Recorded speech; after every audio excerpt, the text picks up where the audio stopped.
Hey guys, how are you? Welcome to week number 3 in Principles of Management. This is Mr. Argueta coming to you. I hope you're having a good cup of coffee. It's been cooler here every day. By the way, this is one of my favorite cups. It's an Ember cup, and what it does is it keeps the temperature of the coffee at a very specific temperature that you like, controlled it with an app.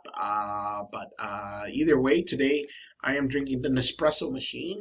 So if you're out there having a cup of coffee, I hope you're enjoying it. So let's talk a little bit about what happened last week, what's going on this week, and what to expect for next week.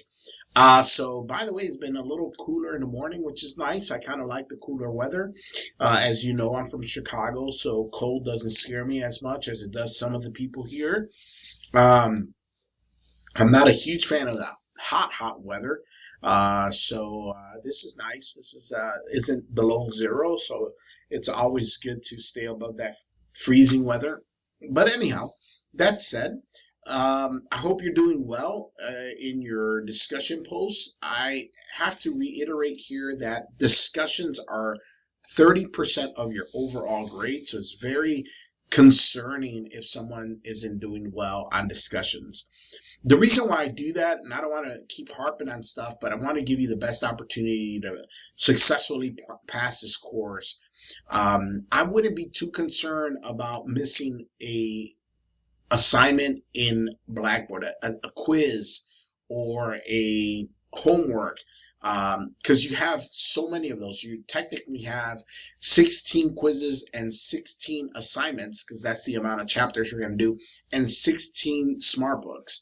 Now, if you really analyze this, the smart books, as you would know, you either get a 0 or a 100. There's nothing in between. You either do it or you don't. It's pass or fail. That's 30% of your grade. And then another 30% of your grade are your quizzes and learn smarts, which are a total of, what would that be? 32, yeah, 32 in total. That's 30% of your grade. So if you miss a learn smart, it's a big percentage coming off. But if you miss a quiz, it's not that much because there's so many of them. But also, so that's 16 learn smart or smart books, 32 quizzes and homeworks, but there's only like 6 discussions.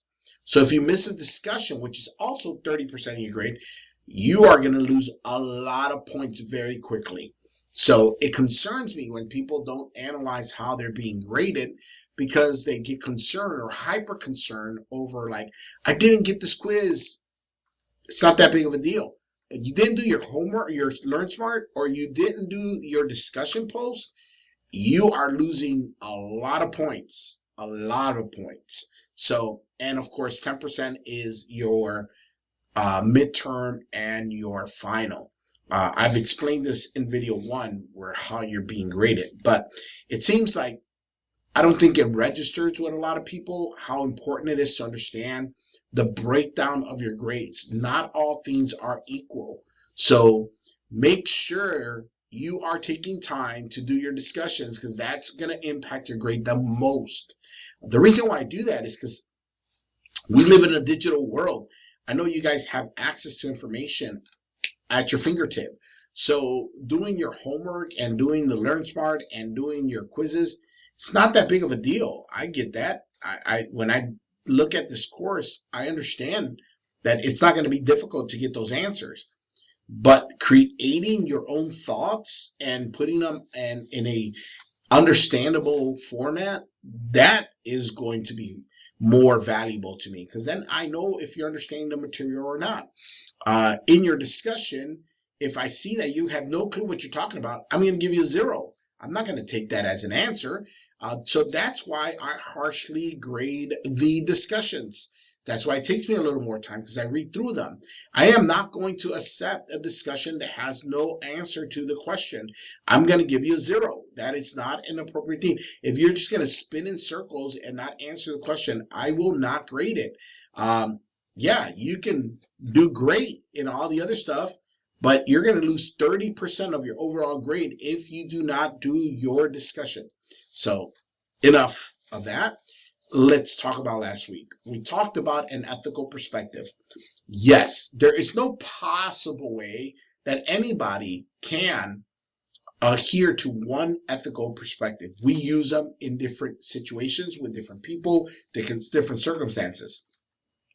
The purpose of my questions in my video was to provoke you to try to analyze what your perspectives are. Obviously, I don't believe that anybody will be in a trolley and losing the brakes. I mean, I mentioned that. Obviously, I wouldn't want you to break into a pharmacy and steal something or force you to lie. The whole purpose of that is to get you to think why. And 99% of you guys obviously were able to do that, analyzed it well, and I'll be reading through that. So going back to the question of, is it ever okay to lie? So most people have a difficult time with that question because they attribute lying to always being from an egoism perspective, from how do I gain from this lie? And that's not necessarily true. There's a story, and I know some people might be faith based or not, but there's a story in the Bible of a woman who lied to save the spies, Israelite spies. And she lied to her government, who came to her door and said, "Are you hiding these spies?" And the spies were basically being hidden. And she said no. And she not only saved the life of these people, but she also was essentially blessed in the Christian faith by being the Savior, Jesus' great great great grandmother. So there is a time where lying is appropriate to save a life, like during the Holocaust when people will save people. Then lying is actually a good thing. It's not a bad thing. So my conclusion on that is that the action of lying is not what's wrong. It's the reason why you lie, the heart behind the lie, the purpose behind the lie. If you're lying to save a life, then obviously, I don't think that's, in my world, that's not wrong. Maybe you hold a higher or different ethical standard. I shouldn't use the word higher, a different ethical standard.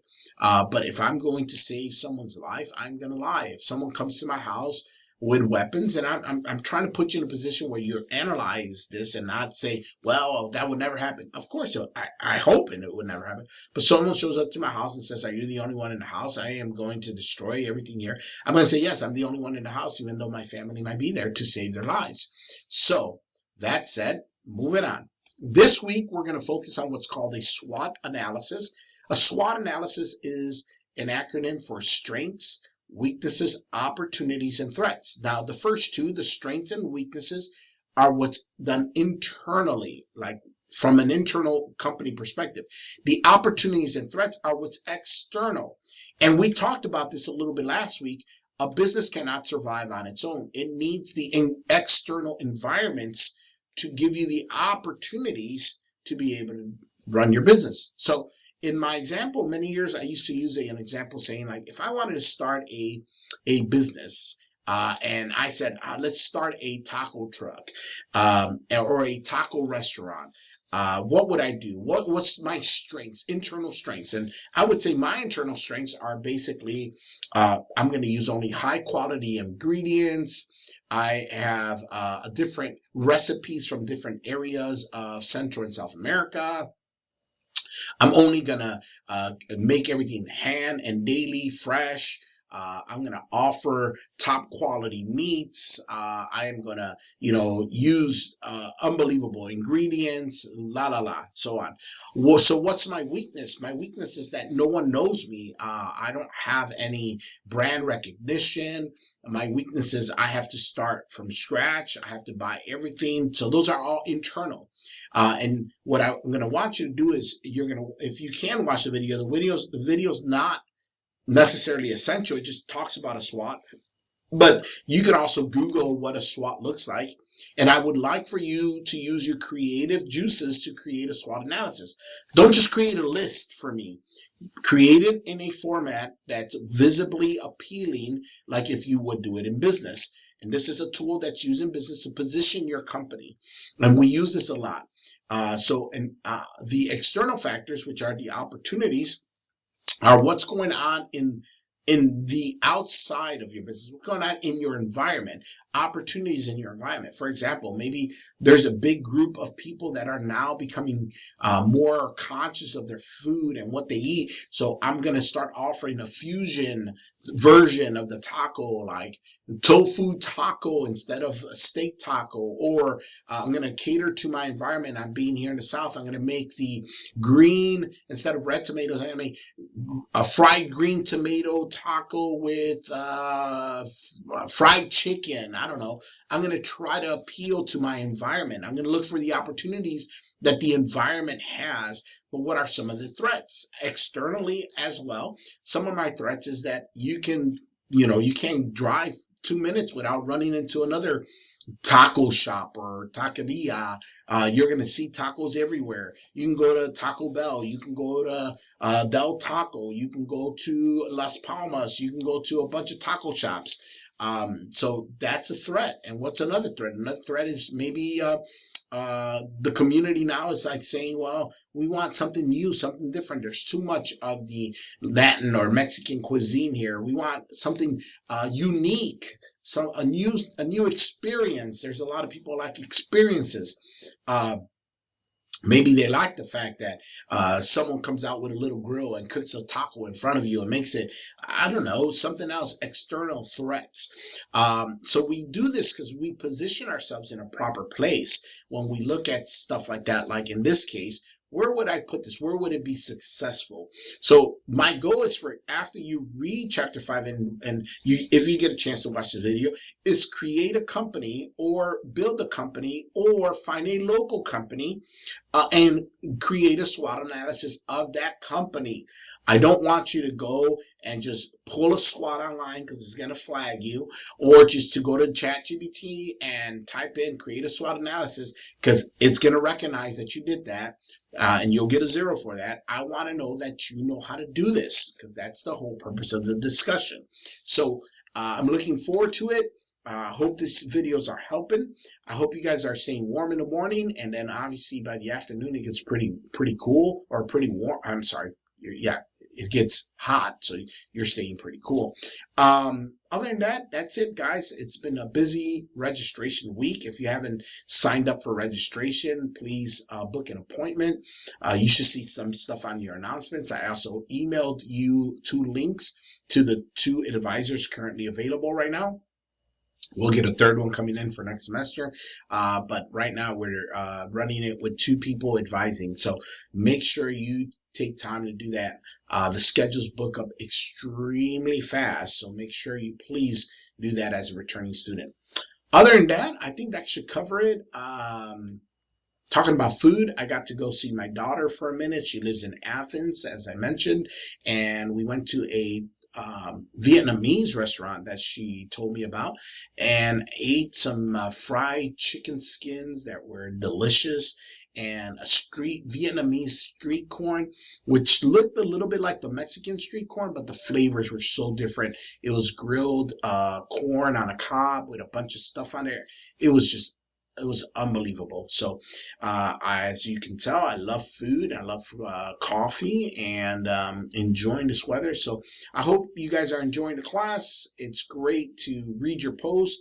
I'll be finishing up grading the first couple weeks, so hang in there with me.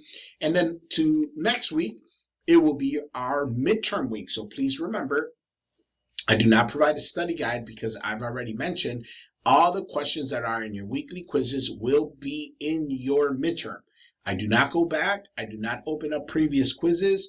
I expect you to be ready and prepared for it.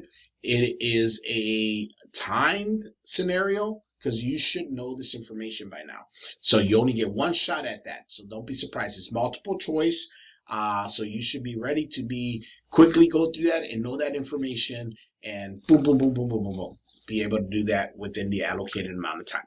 That being said, have a great day, guys. Take care. We'll see you next time.